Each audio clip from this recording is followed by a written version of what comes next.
In this quick video, I'm gonna show you how to summarize a YouTube video using AI, and we dive right into it. First step is that you grab the URL of the video you want to summarize. I'm right here on my channel, and this is my newest video, Midjourney 5.2 update explained in 5 minutes.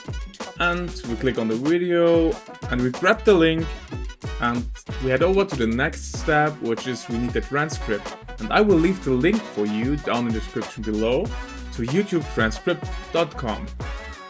And here you can enter the YouTube URL, click on go. There you go, this is the YouTube transcript. Step 2 is nearly finished.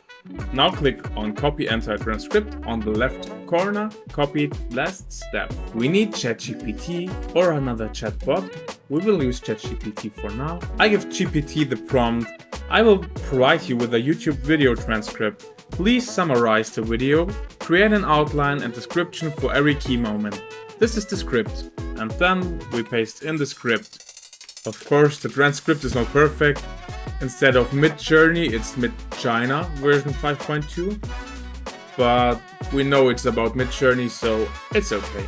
Now ChatGPT summarized the whole video for us in just a few seconds. Here we have the description of the video, and here we have an outline. That's it for this video. Thanks for watching. If you like content like this, please leave a like and subscribe to the channel for more content like this. I will see you in the next video. Thanks for watching.